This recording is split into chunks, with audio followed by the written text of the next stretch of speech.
Welcome to Views from the Capitol Lame Duck Edition. I'm Jennifer Smith. I'm Director of Government Relations here at MASB, and I'll have DeShandria introduce herself. Hi, everyone. I'm DeShandria Bedingfield. I'm Assistant Director of Government Relations. And we're joined by our multi-client lobbyist as well. Matt, you want to introduce yourself? Hey, everybody. Matt Curta with Karub Associates in Lansing. Good fortune to work with these folks downtown.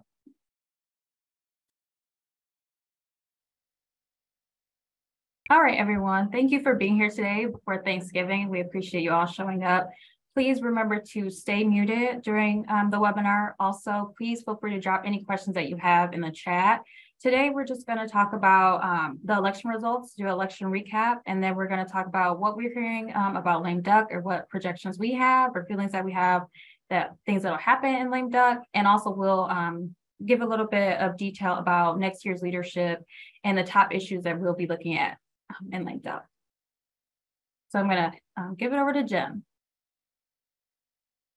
All right, thanks.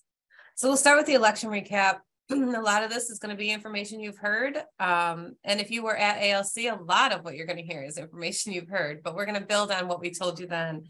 As you know by now, the Dems have taken all of the leadership in Michigan. The governor won by 10.5 points, which was more than some expected her to. Even the attorney general won by 8 points, which was definitely a surprise. We expected that to be a closer race. The Dems have taken the Senate for the first time in more than 40 years. They will have a 20-18 margin, so it's not a big margin, but they will have control for the first time. And the Dems took control of the House, again, with only a 2-seat margin at 56-54. But that means that the Dems, for the first time in 40 years, have control over the governorship, the Senate, and the House. So next year is going to look a lot different than what we've been used to over the last few years, for sure. We also saw Congress switch. So it flipped from an 8-6 majority for the Republicans to a 7-6 majority for the Dems. Most of our incumbents won. The two really close races we were watching were the new 7th with Tom Barrett, Alyssa Slotkin, and she ended up winning that race to maintain her seat in a new district. And then the open seat in the 10th with John James and Carl Marlinga was extremely close. In the end, it was only 1,600 votes, but John James did win that one to take that seat. Where we saw it flip was the old Peter Meyer seat. As you know, he lost in the primary, and Scholten, whose name I never say right, she ended up winning that general election for the Dems. So that was the seat that we took, and we lost a seat in redistricting. So we do have that 7-6 Dem majority in Congress, as well as our 2 Democratic U.S. Senators, Gary Peters and Debbie Stabenow. So you're seeing that little bit of blue come out of the purple in Michigan this time. There were a lot of reasons to think that happened. We saw redistricting have an effect with new seats and incumbents running against each other. That played a part in this change. But I think what you really saw was the Roe v. Wade being overturned, and that coupled with Prop 3 being on our ballot. All 3 proposals did pass the term limits. So the interesting thing about the term limits piece, it passed by a 2/3 vote overwhelmingly. But the interesting thing is that anyone who served in the House for 6 years or only served in the Senate for 8 years has time left now. They can come back. We're looking at lists of people who might think about it. You may have people who want to come back. You may have people who are loving retirement or went back to their old life. But if they didn't serve their full 14 years under the term limits law, they can come back and finish their 12. Because with the new law, they can do 12 in either chamber. So if they only did the 6 in the House, they can come back and do 6 more. So it'll be interesting to see as this moves forward, how many familiar names may come back into the mix. We also saw the voting rights pass, the Promote the Vote, passed by a wide margin as well. That puts a lot of our voting rights into the Constitution, as well as expanding voting for that 9-day window. There's definitely questions around that will have to be settled, but all of that will now be constitutionally protected. And then proposal 3, which I think was what part of the turnout driver this time.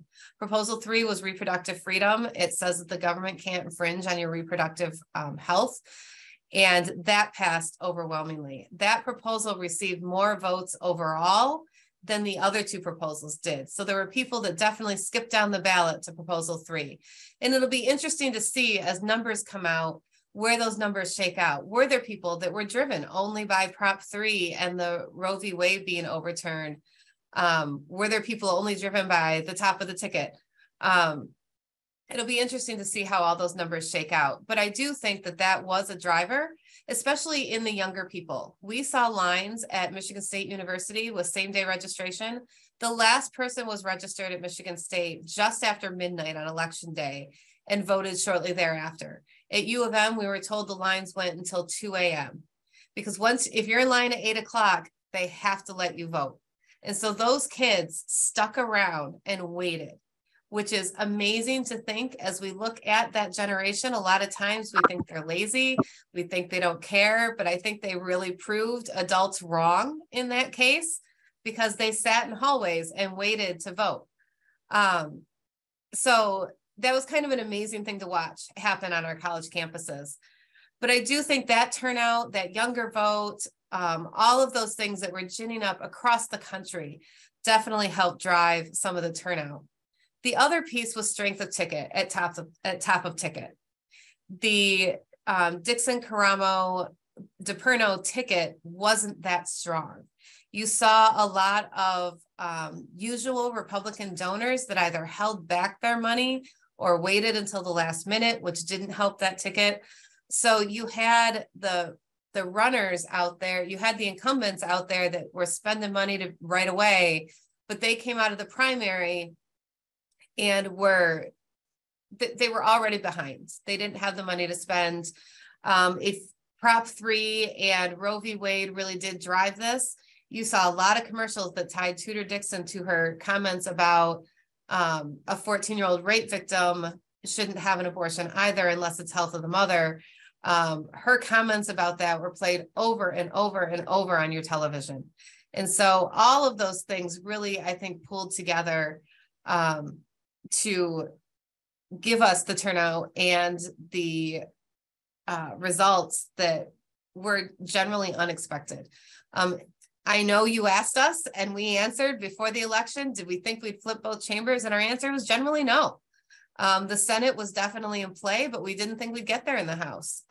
We didn't think that the chambers would flip, but they did. So we're going to have all new leadership next year. In the Senate, we're going to see Winnie Brinks out of Grand Rapids as majority leader. She will be the first woman majority leader in the Senate. And the majority floor leader will be Sam Singh out of Lansing, and he's the first Indian American to hold that position. In the House side, we're going to see Joe Tate will be elected officially on the first day of session as the new Speaker in the House, and he will be the first Black male to hold that position. And we will have our first Muslim holding the Speaker or floor leader position in Abraham Aish. On the Republican side, Eric Nesbitt will serve as the minority leader with Dan Lowers as his floor leader. And on the House side, we will see Matt Hall as the minority leader with Brian Posthumus as his floor leader. So we do see a lot of new firsts coming through, and it's going to be interesting to see how this all plays in the new year. With the Democrats taking things for the first time in 40 years, I can imagine their list of things they would like to do is really long, and we'll see how that plays out. Other races, DeShandria. Jen, you have one question. It says, can you clarify a comment on the term limit proposal? Can a lawmaker who was previously term limited, perhaps even years ago, now run again for the legislature, assuming that they have exhausted their 12-year cap? Right. So if they haven't served the 14 years under our current term limit law, they could come back, provided they haven't served 12. If they've served 14 and then they're termed out completely, because that's the law that applies to them, even if they only serve 6 in one chamber. It's the total number of years they served. So 14 years, they're done. If they've served 10 years, they've got 2 years left, they could come back. So the new limit is 12 years in either chamber. So it won't matter where they served previously, it's only how many years they served. And those will count toward the 12-year cap. They can't come back and start over. So if they serve 6 years in the House, they've got 6 years they can serve again. So under a case like that, they wouldn't be able to run for 2 Senate terms because that would be 8 years. And that's beyond the cap. Does that make sense?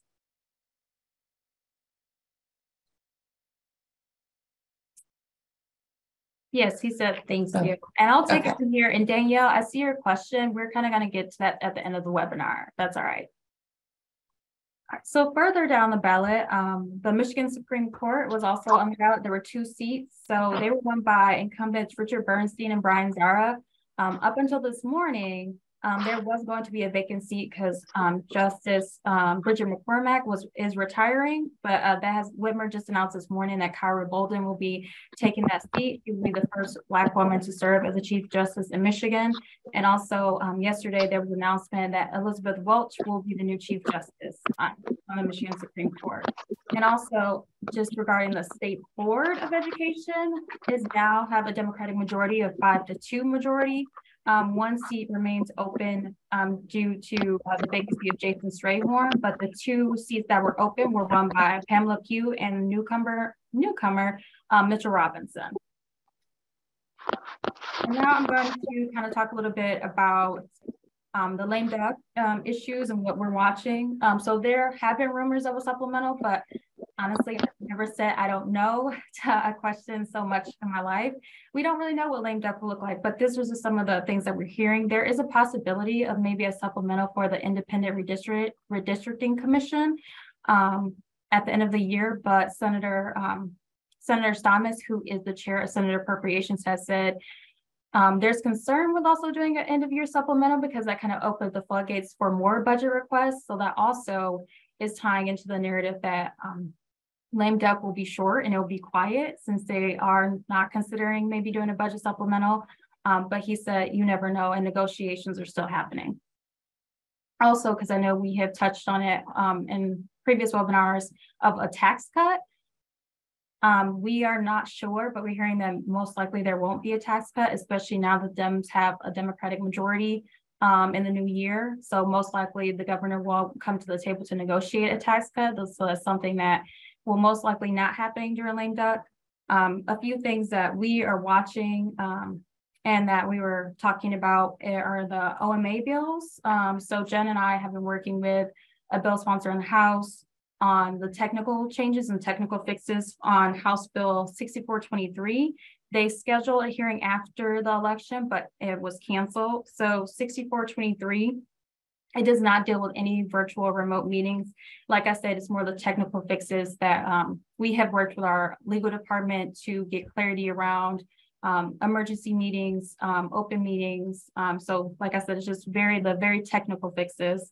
There's also another bill, 6283, and that would permit limited remote meetings. So it would allow a member to attend remotely if they follow certain criteria.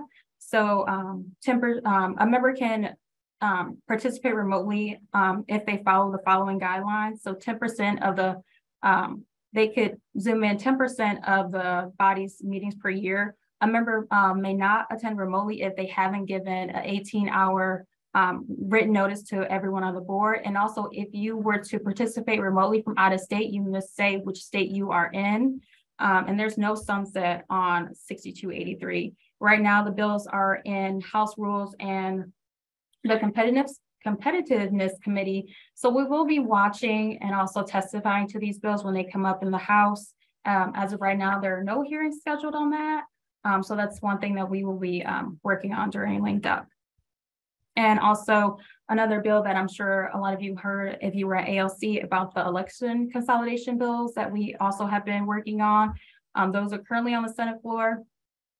They would eliminate the May election date and move the August and move, they will eliminate the May election date and move to the August primary to June. A lot of local clerks have said that this would basically kind of lessen the quick turnaround from primary and general election, between primary and general elections. So we oppose the bills that they're currently written. We propose that instead of eliminating the third date, that we would make March the presidential primary date a fixed date each year and move the primary date to June.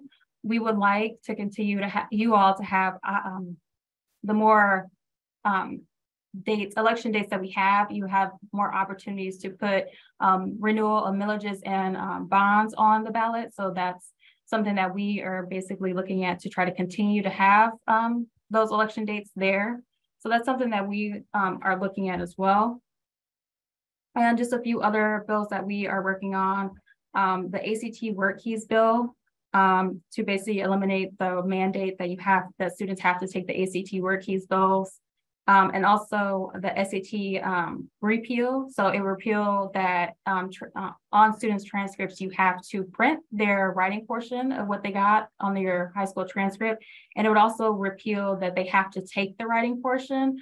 A lot of colleges and higher education are not looking at the transcripts, are not looking at the test scores on the transcripts. And also this would eliminate testing time, that students wouldn't have to take the writing portion of the SAT, so it would reduce that as well. And those bills are currently stuck on the Senate floor. So hopefully we'll see those pass in lame duck as well. And just to give a preview of what the schedule will look like this upcoming week and into lame duck. So there are very few days, and that's kind of the rhetoric that we're hearing, that lame duck will be very quiet. And then the Senate is expected to come in November 29th. So that'll be next Tuesday. And the House is expected to come in the following week. And possibly both chambers will be in the next week. So we will see that as well.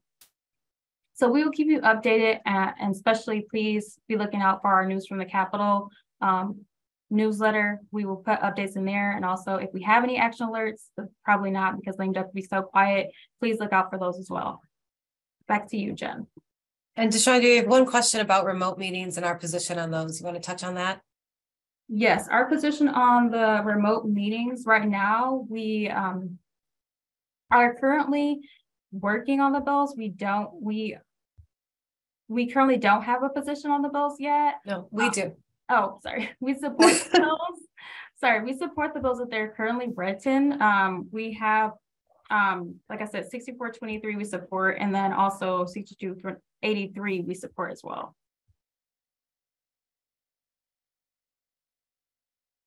All right. Questions that I missed? I have another question.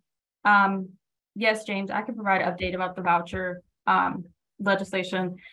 So currently the two voucher proposals, so that's the Let My Kids Learn initiatives, they are currently still at the State Board of Canvassers. They did submit their signatures, and right now they are still currently there. That the State Board of Canvassers has not validated those signatures yet. They are behind the Raise the Wage initiative. They are also behind Secure My Vote initiative, and now they're also behind certifying the election. So the Secretary of State said that it will be likely impossible to get the voucher initiatives certified by the end of the year. So most likely the voucher scheme will go to the new legislature in January.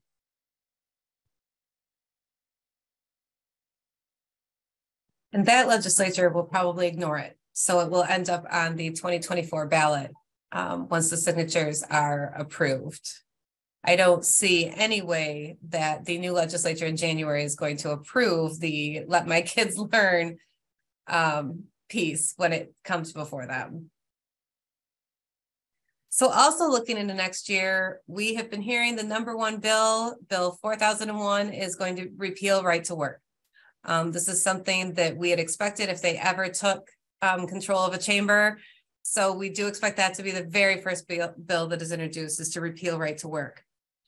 We've seen some committee announcements, but not many. Senate Appropriations is going to be chaired by Sarah Anthony out of Lansing, and House Appropriations is going to be chaired by Angela Whitwer, just west of Lansing out of Delta Township. A lot of the committee assignments we are not going to hear until January. There's rumors of who it may be. There's questions being asked of all sorts of people, but they have a lot to sort out with their new larger caucus. So in both chambers, I don't expect to hear much about for sure who it could be. There's definitely rumors. For the education chairs, we've heard things like Dana Pohanke in the Senate. We've heard maybe Matt Kolazar in the House. We've heard Regina Weiss's name being mentioned as well in either education or in the approach space, but there's just a lot to settle. So I wouldn't expect to have a lot of that information until January. The legislature returns on January 11th. That is their first official day. They will do all of their ceremonial swearing in and picking seats and taking pictures and reading bills, and that'll be it for the day. So the real work doesn't start until after that, and it's hard to do anything until you have committees. So I expect to hear something in January, and obviously we'll get that out as soon as we know. As we look at what the priorities could be, and I saw a couple questions in the chat about this, I think you will see a mix of both new ideas that they've never been able to get traction on, and looking at past laws that they never agreed with. So things like right to work, things like prevailing wage. You may see that the ban on prevailing wage be lifted. I think we'll end up talking about some of the things like prohibited subjects of bargaining, that through the years have been more and more things have been added to that list, and the Democrats have never supported that. But I also think that there are things that they want to work on that they've introduced maybe year after year after year, but haven't gotten traction on. So I think you'll see a mix of both. But as you look at what they might want to do, what are their priorities? I think that some of these priorities could go back farther than Snyder, more into the Engler years, as we saw all of these changes to the Department of Education and to public education happen through the years. I'm sure there's a laundry list of things people would like to do. So we don't know for sure, other than that right to work, we know that's coming. There's no secret there whatsoever. As far as other issues that we may see, there are things that we've been dealing with through the years. I do think you will see some attempt to create more transparency for education management organizations, those that oversee the charters, because the charters fall under our transparency laws as public schools, but their management does not. And so I do think you're going to see bills to try to rein some of that in. And the other thing we've heard about, the governor was in the news talking about it, are some of the firearm related legislation, like I just blanked on what it's called, but where red flag laws, sorry, just completely blanked on the words, but like red flag laws or requirements that your firearms have to be locked up around minors. I think you may see things like that as well, because the governor has made hints about that too. So a question about a common aligned calendar for schools in the state. I'm assuming you're talking about the fiscal calendar, and that is a heavy financial lift, because if they move the state back to the school, they lose 4 months of revenue, which is why it was shifted in the first place. They gained 4 months of revenue. This has been talked about, especially with some of the new people who don't realize it used to be the same, but I don't know that they will actually try to do that. But it's definitely a conversation we've had. The good news, hopefully, is that with complete control, you'll see budgets done sooner, like we did under the Snyder years when the Republicans had complete control. The budgets were done sooner. Hopefully that's what we see under this, because you won't have that divided chamber. You won't have the push-pull of both parties digging their heels in. So hopefully we will have budgets sooner, But I don't think we'll see the fiscal years align right now because it would be such a big hit in revenue to the state. When right to work was put in, MASB did oppose that passage.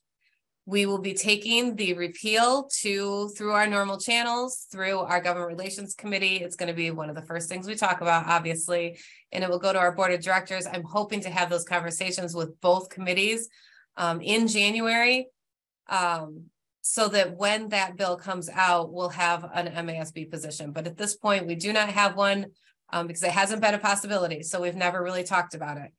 And we weren't very involved in the first place when it was put through, but I believe we were opposed to it. We just weren't engaged in the conversation. Teacher evals, definitely on the list. This is something that was even bipartisan, but we had those people in between that wouldn't participate or didn't want to see it. So I do think teacher evals are on the list. Lowering or even getting rid of the student growth, I think will be the big piece of it. Basing that on the M-STEP, which is not a growth tool, has always been problematic. So I do think we will see something on teacher evals. Beyond student growth, I don't know if they'll do something beyond that, but student growth has always been an issue. And now that it's up to 40%, I do think you'll see either that percentage go back to 25 where it started, or the possibility that it goes away completely. Part of the arguments we've heard about student growth is that you're basing the growth of the student, you don't even know it until the fall. Like there's nothing that allows the teacher to work with them. And you're using a class that's already moved on to evaluate the teacher. So I do think that'll be part of the conversation. I don't know if it'll go beyond that. Another one that I expect to come up as part of the conversation is emergency managers. There have been bills to repeal the emergency manager law for years, especially the point that allows them complete and utter control over what they have been in. So I do think that we'll have some conversations about emergency managers as well. The details of what we'll do on teacher eval, the question about four areas to 2 as far as satisfactory and unsatisfactory, that would probably be part of the bigger picture. I don't know details on what we're going to see. This is all just guessing as to that bigger picture of what sorts of things are we going to be talking about in the new year. Teacher evals is something we're going to be talking about. What the details look like, no idea. And we won't know that until they start dropping bills and we get to see what their thought process is and what they want to do with them. The conversation about employees returning to work. This was being floated as a lame duck fix for just this year to change it to 6, so that those people who retired before the law passed would be able to come back in January. At this point, I have not heard anything further. There was a sub to a bill that is in the House, so it would only need a House and Senate vote. It wouldn't have to have the 5-day layover. I don't know what the future of that looks like. And it goes back to what DeShandria was saying about we don't expect very many days. And that makes getting anything done in lame duck hard when they're only going to meet once a week for 3 weeks. So I don't know what we'll see with that change. I don't know if we'll be able to get that done. Curriculum focus by the new House or Senate. Again, there's been bills that have been introduced through sessions that talk about making sure that this curriculum on various minority ethnic groups, about various historical events. So we may see things like that. It's my hope they won't piecemeal it, that if they want to expand or talk about what we teach in our social studies classes or things like that, that they will go through. They can talk to MDE, they can talk to the state board, they could get some of those standards changed versus piecemeal in law.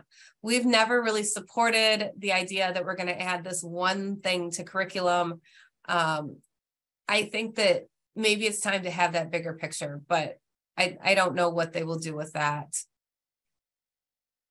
Elections happening in odd number years, I would not expect. There is definitely more conversation about the school board elections, but the fact that we're currently fighting them from ending an election date so that we can hold millages, we're not going to get the board elections moved too. There's just not an appetite for that right now.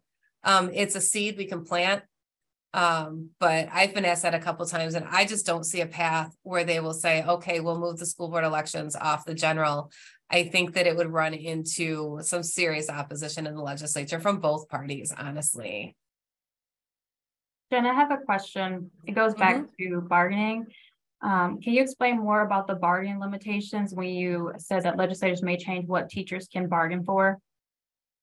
So there's a list in law of prohibited subjects of bargaining.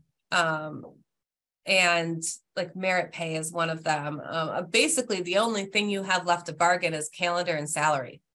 I don't know that list off the top of my head, but they're definitely looking at that list to say the law has been changed to say these things are not subject to bargaining, that they would want to remove some of those things, if not remove the list completely.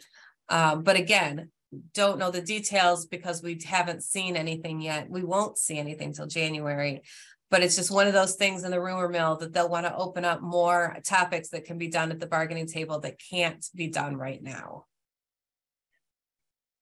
And Matt, I'm going to turn to you for a second. Are there issues we're missing or anything we missed in this discussion that you want to add?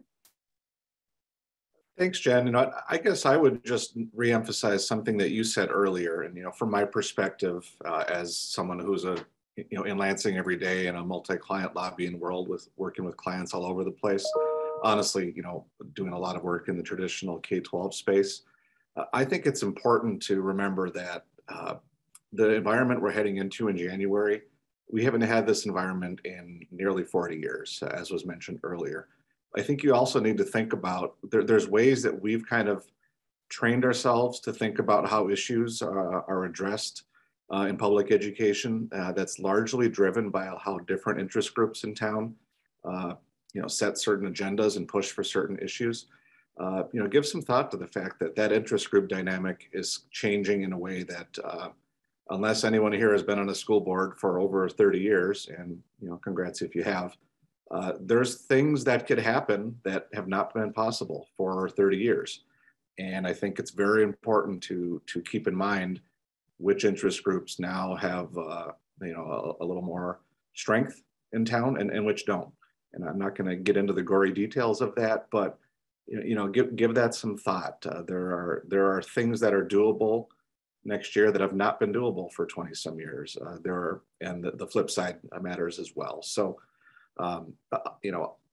it's just a different universe we're going to be working in. I think we have a lot of great opportunities, and I think it's time to kind of reflect on to-do lists we've had for years that, for whatever reason, have been very challenging. There might be some things we can do now. So think big. Thanks, Matt. And there was a question earlier about the state board and its control over local boards. The State Board of Education does not have direct control over any local board. Their job is similar to yours. They hire the state superintendent and he oversees the department. So it's really just the same role that you play, but at the state level. The state board puts out a lot of recommendations. They will help with some of the model curriculums that you see, or at least making sure that they're being done. But they have no direct control over your local board. That is still you. You're where the buck stops for your district. And that was asked a while ago. I wanted to answer that before we moved on. There's a question about the Algebra 2 requirement. I don't know. Every year, Algebra 2 comes up and it's not really a partisan issue. So I don't know if it'll be removed or modified or what we'll see. That's one of those that I can't even really guess going forward.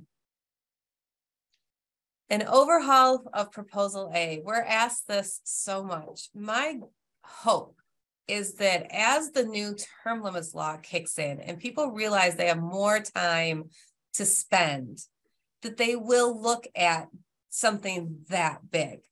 Because right now, when you only have 6 years in the House and you know you're done, you want a legacy. You want something with your name on it. And taking on Proposal A is not going to get done and probably won't get done in the 6 years. And nobody wants to spend that little bit of time on one issue. They want to be able to talk about other issues. So my hope is it's not going to be today that we see something about overhauling Proposal A, but as people can spend more time and actually dig into issues, which I think we've really been missing under our term limits law since the 90s, that maybe we will see these things tackled. I do think when the budget comes out, you're going to see much more of the equity piece in it. You'll see things closer to the School Finance Research Collaborative, similar to the governor's first budget, where she did put in weighted formulas for some of those, for some student groups. I think you may see that again. And we'll have her budget the beginning of February and have a good idea of what it's going to look like. And as I said, with their control over the whole process, hopefully it moves faster too. Again, we do not have positions on anything currently that could come up in the new year as far as removing prohibited subjects of bargaining. This is not a conversation we've had. I've been here 12 years. We've never talked about the idea of removing something from prohibited subjects. So that's going to be conversations that our Government Relations Committee will be taking on. And then, you know, the conversation starts there. If we have new members on here, let me start from the beginning. So we do have a Government Relations Committee that is made up of members from around the state and from different size districts. And we are very careful to make sure that the committee makeup is reflective of the whole state. We pay attention to how many are coming from certain regions, how many are coming from different size districts, so that we have a broad sample of voices around that table. There's generally between 20 and 25 people on that committee. We meet monthly. Deshandra and I put together an agenda of issues we know we need to talk about and bills that we think are coming up that we need positions on. And we have those conversations with the committee. The committee makes recommendations to our board of directors, and our board of directors affirms or rejects those at their next meeting. So we build our positions that way. We also will use our resolutions and bylaws or resolutions for those of you that were at annual conference at the Delegate Assembly. That's what the Delegate Assembly is for.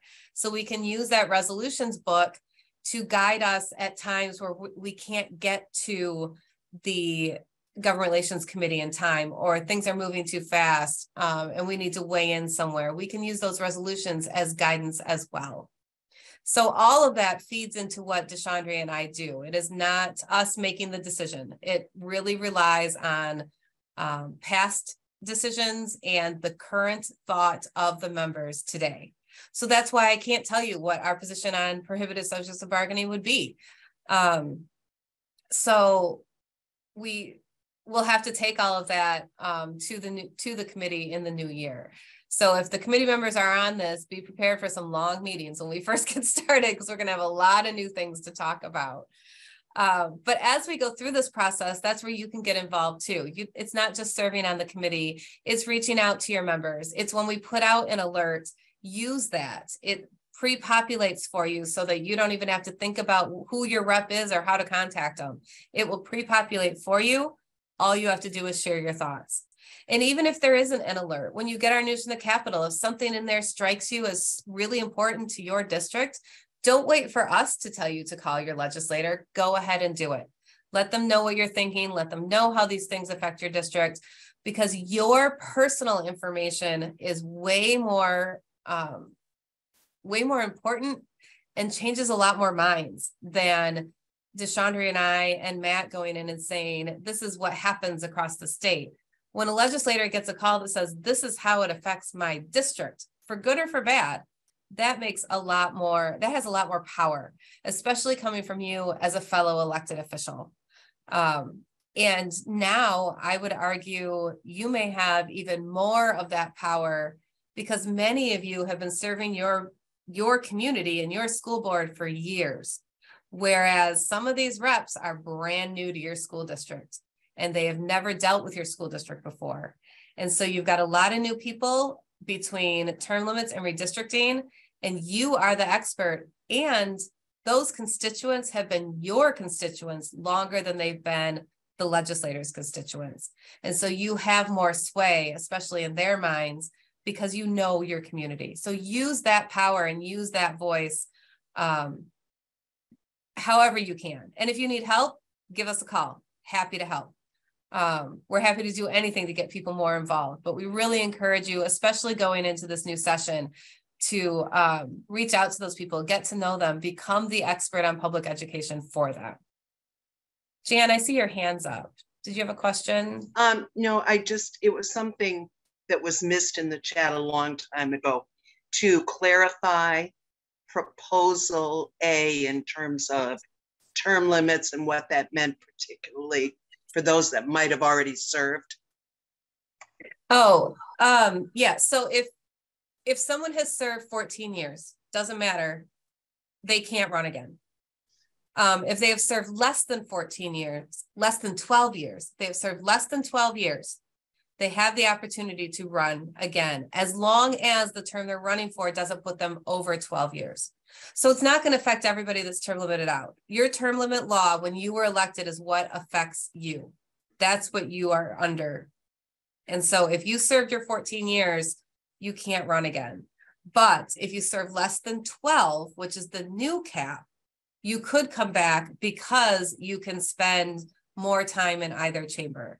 So you've got a lot of House members, especially, that served their 6 years in the House, didn't run for Senate, and have done nothing since. Those people have 6 years left that they could serve in the House. MASB has been working on its priorities. We were going to talk about that at the end. Our survey is out. Whether or not it will impact the priorities we're working on, that's up to all of you. That survey is in your hands. If you haven't seen it, let us know. And we should have another reminder going out soon. The survey is open until December 9th.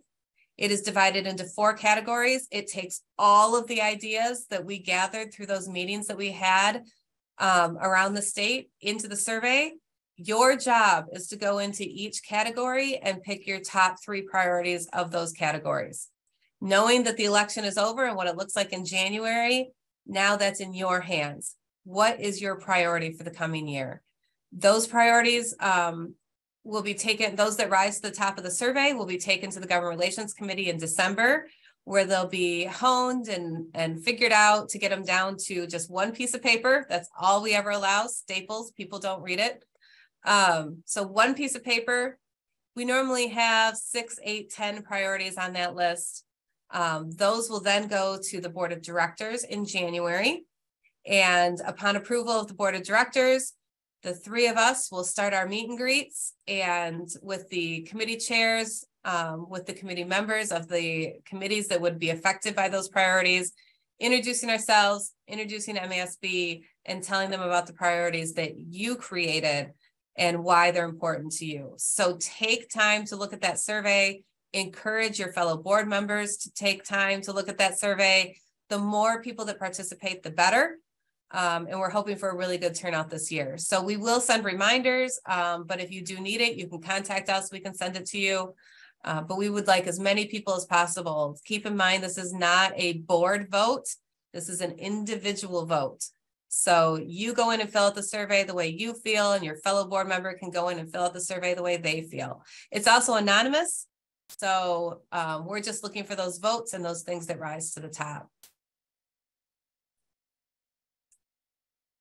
I'll take this question from Kurt on the latest initiatives for the teacher shortage. So there has been money appropriated in the budget for the My Future Educator Fellowship. So those grants and dollars are now available. The governor, I think earlier this month, put out the application process for it. So one of the buckets is the fellowship. So that's for those going into the teacher profession, so to help subsidize their education or lower the costs of their education program. And there's also a future educator stipend for compensation for full-time student teachers, and that is about $9,000. So there's different criteria for both, but that is out there right now. And also there's legislation, kind of an extension of a bill from last year So it's House Bill 6411. So that would extend the sunset on allowing those without a teacher certificate who just have a high school diploma to be able to substitute teach in the district. Last year, it was the person already had to be employed by the district. This year would get rid of that provision. So it could be anyone who does not have a teaching certification, who does have a high school diploma, will be able to teach. So we do, MASB, oppose that bill as currently written.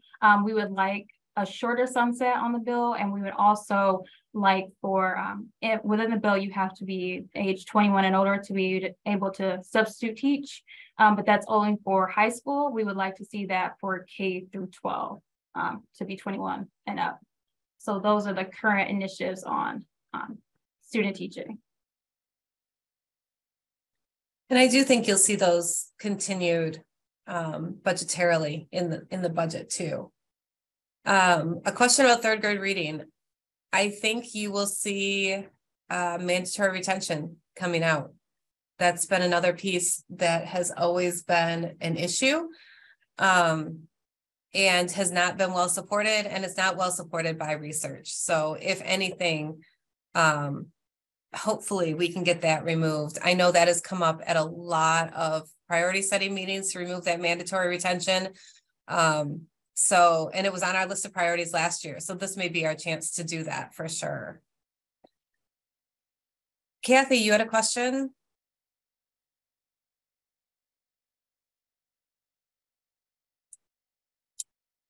You're still muted.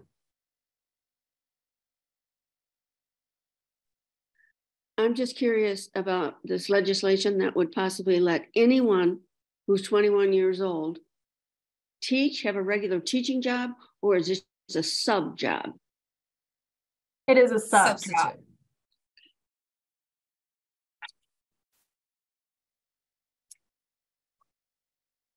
Yeah, it's not for all teachers. It's only for substitutes.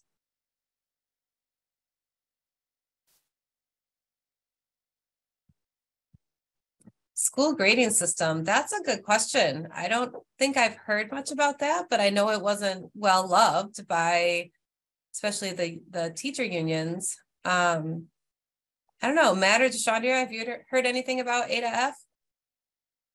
No, I haven't heard anything about A to F.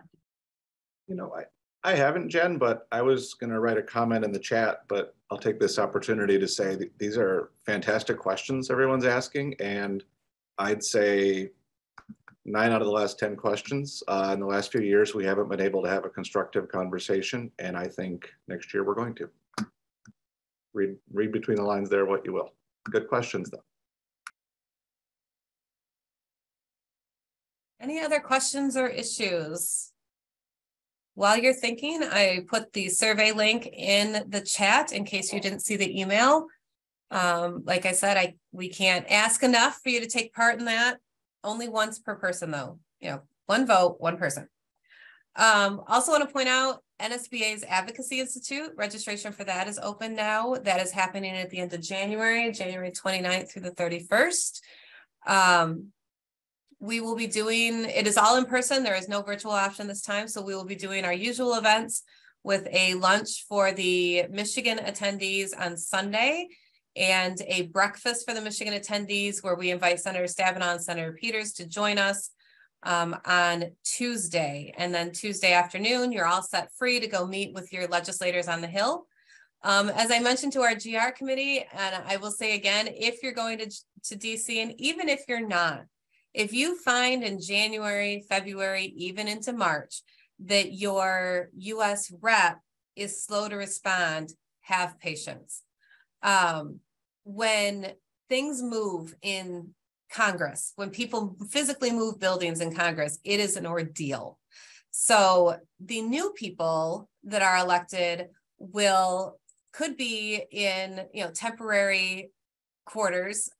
Senator Peters was in what looked like a mobile home for almost 6 months when he was first elected, but it's because that the Library of Congress and the National Archives, if the offices that are vacating have been there a long time, they get first dibs into that office.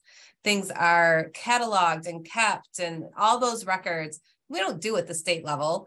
We just send people out and we put the new people in. The federal level, it's more complicated. So just have patience if your representative is new. I would say after about 6 months, if you're still not getting a response, now there's an issue with the office. But give them patience in the beginning because they are in flux and trying to get settled. It does not mean don't contact them. That's not what I'm saying at all. But just know that sometimes that can be a little more difficult out in DC as they move people around those buildings and get new people settled and the other people who have retired, moved out, or who have lost their seats. It is quite a different experience out there than it is here. Here, I will mention though, that more than 3/4, I would say almost 80 to 90% of our state house members are moving. Our state house office building is set up by district number. So you never move. District 1 is always the same office, but we just redistricted. So even if you were District 1 last time, now you're District 3, you have to move. So again, there is some patience there because they will start moving people as soon as they can so that the facilities people at the house don't have to work on Christmas. But there are a lot of offices to move over there. So if you're popping into an office and can't find somebody, might not be the best way. I would stick with phone and email. But again, it is not a reason not to contact. Their phones and their computers are still hooked up, and they will still work. There's just physically, there's going to be a lot of movement around that house office building as they try to move everybody and in and out of the Capitol. So it's going to be a crazy logistical time in December for the state and in January for the feds. But again, that doesn't mean they're not there serving you, and it doesn't mean you can't contact them. It just means to give them a little grace and a little patience. Any other questions or anything that we can fill you in about or give you our best guess?